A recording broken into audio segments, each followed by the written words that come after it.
Al jaren is Agatha Seinstra de rots in de broning van ouden die het correct een poppen kregen haar. Goedemorgen. Goedemorgen. Goedemorgen. Hoe is het? Ja, wel. Heb je het geslept? Ja, dat wordt slecht. Goedenavond. Ja. Ik Ondries en Petra Boersma uit Lusses krijgen help van haar.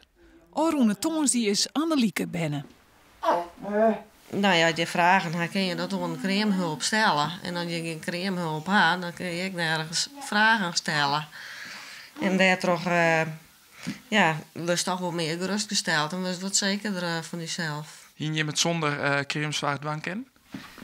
Ik denk het net. Maar dit is dus treden.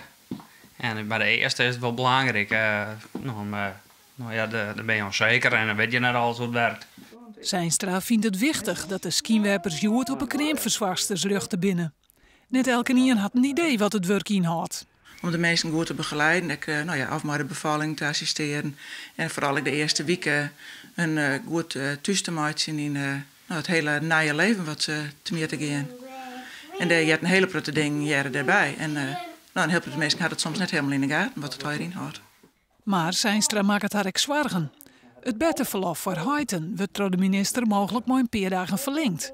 Daardoor komen cremeverzwarsters mogelijk boeten spul te staan. En dan zei ze van ja, dat gaat ten koste van de hele de kraamtijd.